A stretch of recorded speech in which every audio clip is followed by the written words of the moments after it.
নমস্কার, আমি হরষিত মজুমদার, সহ কৃষি অধিকর্তা, মন্তেশ্বর ব্লক, পূর্ব বর্ধমান। তা আজকে আমি এসেছি জনাই স্টেশনের কাছাকাছি ডানবতীপুর নৈতি গ্রাম, নৈতি গ্রামের কাছাকাছি একজন কৃষকের, প্রগতিশীল কৃষকের কুমড়ো ক্ষেতের জমিতে। তা আমি একটু ওনার নাম পরিচয় নেব। আপনার নাম?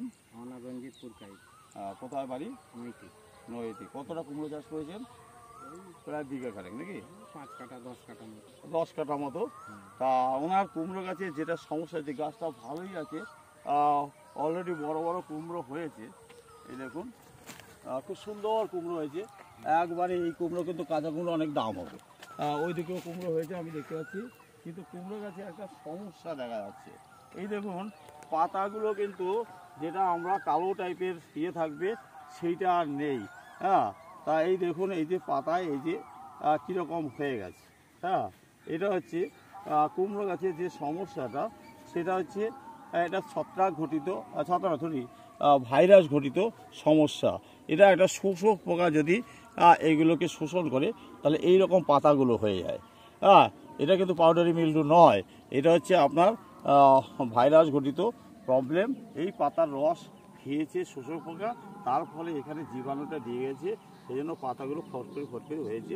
এবং এই গাছের ডগার অলরেডি বৃদ্ধি হচ্ছে, কিন্তু এই গাছ আর বেশি একটা বৃদ্ধি হবে না। তা আমি কৃষক বন্ধুকে বলবো যে ডগাগুলো এই রকম সমস্যা হয়েছে, সেইগুলো আপনি কেটে দেবেন, নাহলে আরও যেগুলো ভালো ডগা আছে সেগুলো কিন্তু অ্যাটাক করবে। আর এই ছত্রাক ঘটিত রোগটা, ভাইরাস ঘটিত রোগটা এমনই সমস্যা যে একবার হলে সেটা কিন্তু কিছুতেই নিয়ন্ত্রণ করা যায় না। সেটা কুমড়ো চাষের আগে আমাদের যে শোষক পোকাগুলো আছে সেইটা যাতে নিয়ন্ত্রণ করা যায়, যেহেতু এটা সবজি, সেজন্য আমরা কৃষক বন্ধুকে বলি আপনারা নিম তেল বা নিমাস্ত্র প্রয়োগ করবেন। এই নিমাস্ত্র প্রয়োগ কী করে করবেন? যেটা বাড়িতেই তৈরি করতে হয়, যে 10 লিটার জলের জন্য একটা দ্রবণ তৈরি করতে হবে। সেটা কীরকম? যে 200 গ্রাম কাঁচা নিম পাতা, সেটা ভালো করে পিষতে হবে, দিয়ে একটা পাত্রে রেখে দিতে হবে। তার মধ্যে 20 গ্রাম শুকনো লঙ্কা ঝালালা, সেটা আলাদা করে পিষে আবার ওর মধ্যে দিয়ে দিতে হবে। আর 100 গ্রাম টাটকা কাঁচা গোবর ওর মধ্যে দিয়ে দিতে হবে। আর 5 থেকে 10 গ্রাম বোরন ওর মধ্যে দিয়ে দিতে হবে। দিয়ে 1 পোয়া জল ওর মধ্যে রেখে দিয়ে 1 সপ্তাহ কোনো একটা নিরাপদ জায়গায় রেখে দিতে হবে। দেওয়ার পর 7 দিন পর ওইটাকে নিয়ে আসতে হবে। ওর সঙ্গে ভালো করে কষলিয়ে আরও 1 লিটার জল যোগ করতে হবে। জল যোগ করে একটা ন্যাকড়া দিয়ে সেঁকে নিতে হবে। যেটা নিচে পড়ে যাবে সেটা হচ্ছে আমার দ্রবণ। এইটার সঙ্গে আরও জল যোগ করে আমার 10 লিটার দ্রবণ তৈরি করতে হবে। এই 10 লিটার দ্রবণ আপনি যদি 1 ব্যারেল জলে স্প্রে করেন, তাহলে প্রায় 5 কাঠা মতো জমি আপনি করতে পারবেন ছোট অবস্থায়। কিন্তু বড় অবস্থায় করতে গেলে আপনাকে মোটামুটি 1 বিঘা জমিতে আপনার 6 ব্যারেল জল লাগবে। আর ছোট অবস্থায় করলে 4 ব্যারেল জল দিলেই যথেষ্ট। তা এইটা কিন্তু কৃষকরা একটু ভাবলে কিন্তু করতে পারেন। আমি এটা 10 লিটার জলের কথা বললাম, আপনার যদি 7 লিটার জল লাগে, প্রত্যেকটা জিনিস 6 গুণ পরিমাণে দিতে হবে। সেটা কী করে করবেন? প্রথমে 6 লিটার, সেটা ওই একইভাবে করবেন। এইটা হচ্ছে কোনো বিনা পয়সা ওষুধ। তাহলে কী হবে? এই পাতাটা একটু তেতো হয়ে যাবে এই যে নিমাস্ত্র দিলে, তাহলে শোষক পোকাগুলো এই জমিতে কিন্তু আর খাবে না। কারণ তেতোটা ওদের খুব একটা পছন্দ হয় না, অন্য জমিতে চলে যাবে। পোকা মরবে না, কিন্তু এটা অন্য জমিতে চলে যাবে। এটা হচ্ছে 1 নম্বর। 2 নম্বর হচ্ছে যে কৃষককে রাসায়নিক, যখন এটা যদি না দিতে পারেন, রাসায়নিক হিসাবে যেটা আমাদের শোষক পোকা নিয়ন্ত্রণের ওষুধ আছে, যেটা হচ্ছে ইমিডাক্লোপিড 17.5% এজেল, সেটা হচ্ছে আপনাদের কনফিডা নামে পাওয়া যায়। এটা সরকারি ডোজ আছে, প্রতি লিটার জলে 5 লিটার জলে 1 ml। কিন্তু এখন অনেকটা ওদের পাকস্থলী কিন্তু উন্নত হয়ে গেছে, সেই জন্য 3 লিটার জলে 1 ml গুলে স্প্রে করতে হবে। এটা 15 দিন পর যদি স্প্রে করেন, তাহলে কিন্তু এই শোষক পোকাটা মরে যাবে। তাহলে কিন্তু আপনার রোগটা কিন্তু ছড়াবে না। কিন্তু একবার যদি রোগটা ছড়ায়, এত বড় গাছটা হয়ে গেছে, এইখান থেকে তো আরও ডাল বেরোবে, বুঝেছে? তাহলে কিন্তু এখন সেটা বেরোতে পারছে না। এবং এই বয়স্ক ডাল থেকে তো আর ভালো ডাল বেরোবে না। কচি ডাল থেকে আপনি মাথাটা এখানে ভেঙে দেবেন, কিন্তু অনেক ডাল বেরোবে। আর একটা হচ্ছে কুমড়ো গাছের আর একটা সহজ সরল চিন্তা ভাবনা আপনি পরবর্তী চাষে যখন করবেন ভেবে দিন।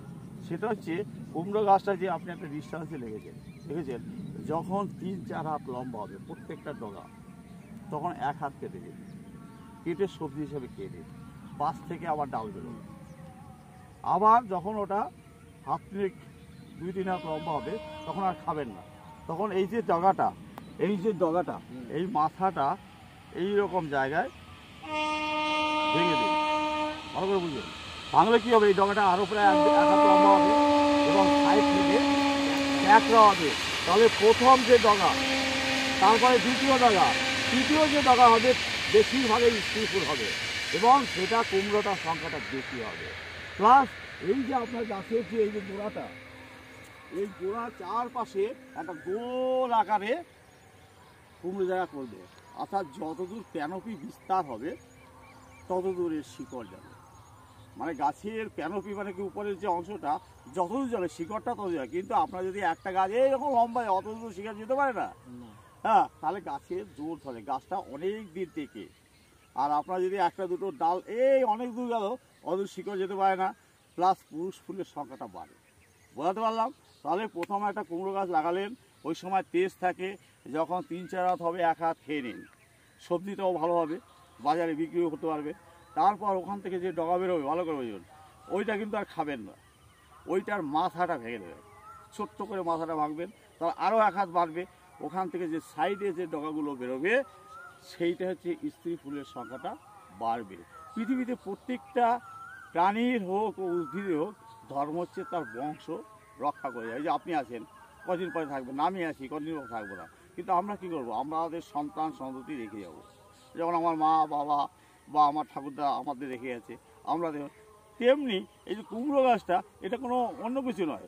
আপনি যখন এগুলো কিনেছেন টারশিয়ারি, অর্থাৎ প্রথম দ্বিতীয় টারশিয়ারি যেটা, সেটাই কিন্তু প্রচুর স্ত্রী ফুল হবে। ফল স্ত্রী ফুল হওয়া মানে ফলটা বেশি হবে এবং প্রচুর পরিমাণে আপনার কুমড়ো হবে। এই পদ্ধতিটা আপনি ওষুধ ছাড়া, এই যে পদ্ধতিটা বললাম, এটা এরপরে অবলম্বন করবেন, দেখবেন তো আপনি আমাকে খুঁজে বেড়াবেন। স্যার তো এটা বলে গেছিলো, এই যে কথাটা বললাম, আমার যে বই আছে 6খানা আমি বই লিখেছি, পরিষ্কার করে লেখা আছে, ঠিক আছে, যে কুমড়ো চাষ থেকে শুরু সমস্ত ফসল, তিল, আপনার বাদাম, আলু সব লেখা আছে। এইভাবে লেখা আছে কারণ কৃষকের কাছে কাছে গিয়ে বই পুস্তক পড়ে যে তথ্যগুলো আমি সংগ্রহ করেছি সেগুলো বইয়ের মধ্যে লিপিবদ্ধ করেছি, যাতে ভবিষ্যতে মানুষের উপকার হয়। অর্থাৎ আমি যেদিন মরে যাবো, হ্যাঁ, ঝিঙেটা ধরুন ভাড়ায় উঠে হ্যাঁ, ভাড়া উঠে হ্যাঁ, যাওয়ার পরে করবো, হ্যাঁ, তখন হ্যাঁ। গাছটা আপনার মানে তৃতীয় যে ডালটা হচ্ছে সেইটাই পুরুষ ফুলটা বেশি হয় এবং কুমড়োটা বেশি হয়, বুঝেছেন? ঝিঙে তো আমরা তো মানে প্রথমটায় অতটা হয় না, পুরুষ ফুল বেশি হবে, দ্বিতীয়টা তার থেকে পুরুষ ফুল কম হবে, তৃতীয়টা গিয়ে ম্যাক্সিমাম আপনার স্ত্রী ফুল হবে। আপনি এটা পরীক্ষা করে দেখবেন যে স্যার যে কথাটা বললো এটা সত্যি করে, ঠিক আছে? এইভাবে যদি চাষ করতে পারেন কুমড়োর সংখ্যাটা আপনি বেশি লাভবান হবেন। এর জন্য ভালো ওষুধ দিও না।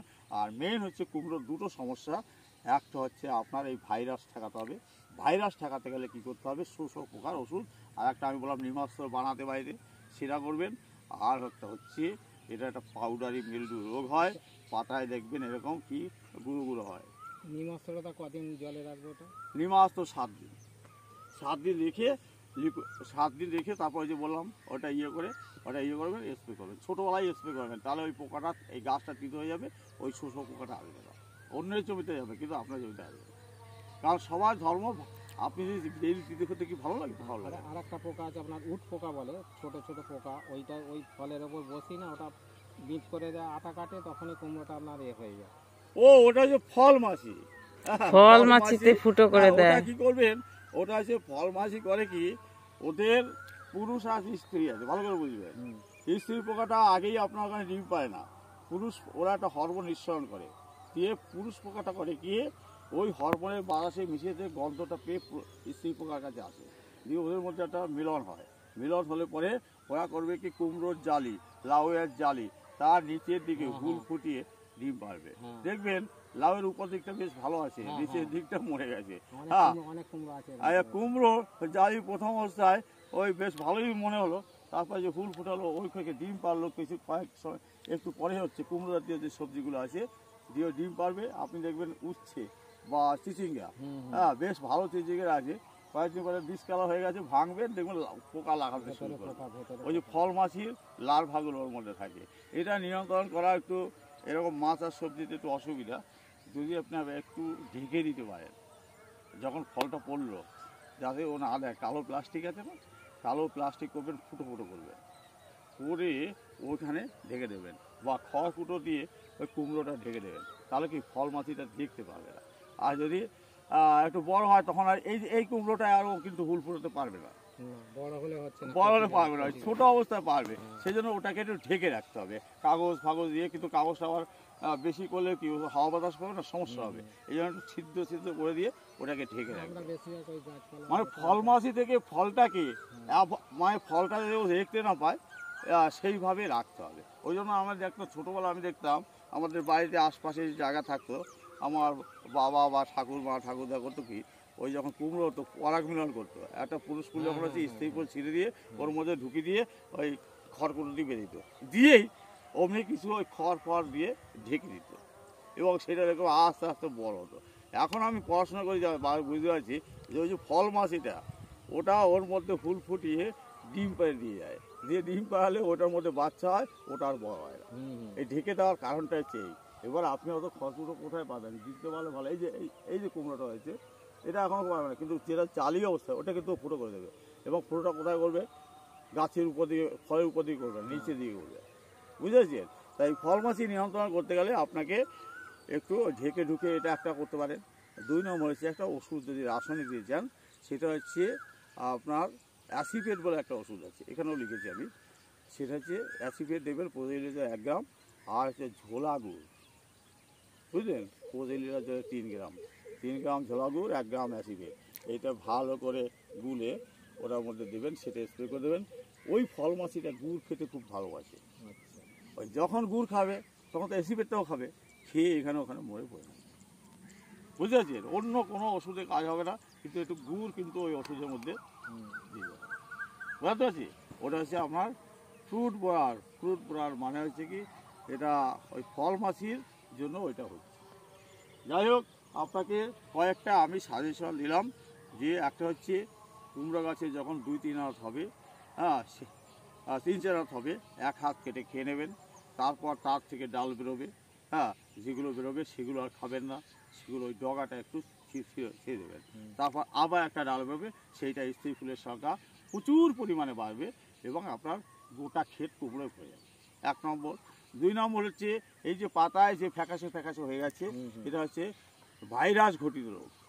এই ভাইরাসকে মারা যায় না, বাজারে এর কোনো ওষুধ নেই, কিন্তু ভাইরাসটা যে বাহক, যে নিয়ে আসছে, সেটা হচ্ছে শোষক পোকা। সেই পোকাটাকে আমাকে মারতে হবে। যেমন মশা, মশা আমরা কেন মারি? মশা আমার রক্ত খায়, রক্ত খাওয়ার জন্য আমরা মারি না। ওরা যে আমাকে রোগটা ছড়ায়, ম্যালেরিয়া, ডেঙ্গু, এইসব রোগ ছড়ায় তো, হ্যাঁ তখন আমরা মরে যাই। সেই জন্য ওই মশারি টাঙিয়ে ঘুমোতে বলি, আপনারা যেখানে সেখানে জল রাখতে পারি না, এটাও তাই। এই যে আপনার শোষক পোকাটা লাগছে, একটু পাতার রস খেলে আমাদের কিছু যায় আসে না, কিন্তু ওই যে ভাইরাসটা দিয়ে যাচ্ছে, ওইটা তো কোনো ওষুধ নেই। এই যে এত সুন্দর ডগাটা দেখুন তো, এত সুন্দর ডগাটা কীরকম গাছটা হয়ে গেছে, হ্যাঁ এটা থেকে আর কুমড়ো হবে না, পরিষ্কার। সেই জন্য আপনাকে কী করতে হবে, আমি বলে গেছি কি, ইমিডাক্লোপিড আপনাকে লিখে দিয়েছি, যেটা কনফিডার প্রতি 3 লিটার জলে 1 ml গুলে স্প্রে করতে হবে। আর একটা হচ্ছে পাতাগুলো পাউডার হয়ে যায়, আমি এটা দেখতে এখন পাচ্ছি। স্প্রে করলে হবে? হ্যাঁ পাউডার হয়ে যায়, বেশি দিন থাকবে না, 15-20 দিন থাকবে এই গাছ তারা এখন স্প্রে করে লাগবে। ওয়েটেবল যেটা সালফার আছে, সেটা হচ্ছে সালফেট, সেটা প্রতি লিটার জলে 3 গ্রাম গুলে স্প্রে করবে। এইটুকু কাজ করলেই থাকছে, কারণ এখন যদি 15-20 দিন থাকে, আর আপনার ওষুধ দিয়ে বেকার খরচা হবে, ঠিক আছে? আমাকে তো ইকোনমিকটা দেখতে হবে। আপনি যখন কুমড়ো গাছ লাগাবেন, দরকার হলে আমার বাড়িতে, আমি শনিবার ছাড়া তো বাড়ি থাকি না, তো আমি সোম থেকে শুক্র, আমার 3খানা অফিস, সেই জন্য আমি বাড়ি থাকতে পারি না, ঠিক আছে? আমার বাড়ি এই যে স্টেশনে কাজ। যাই হোক, এই যে কুমড়ো চাষে মাঝে মাঝে আসবেন, রবিবার থেকে বৈকালবেলার দিকে এই কুমড়ো চাষে যে টিপস দিলাম, বিশেষ করে এই যে ডাল কাটা, এটা ভেরি ভেরি ইম্পর্টেন্ট। এরকম আপনার ফাঁকা থাকতো না, একবারে ইট পাটকেলের মতো আপনার কুমড়ো একবার সাজিয়ে যাবে, বুঝতে পারছেন? আপনার ডগাও খাওয়া হচ্ছে, একটু সবজিও বিক্রি হলো, বুঝতে পারছেন? ওই ডগা তো কিনবে, 3টে ডগা দিলেই 10 টাকা দিয়ে দেবে, তাই না? তারপরে ওই টার্সিয়ারির পরে কিন্তু ওই প্রথম কাটার পর আর কিন্তু কাটবে না। যাই হোক, একজন ভালো কৃষক বন্ধু পেলাম আমাদের ডানবদিপুর, এটা জায়গাটা অনেক কি বলে নহিটি। হ্যাঁ, চাকরি সহ বন্ধুকে অসংখ্য ধন্যবাদ। আজকে এটুকুই, আপনি ভালো থাকবেন।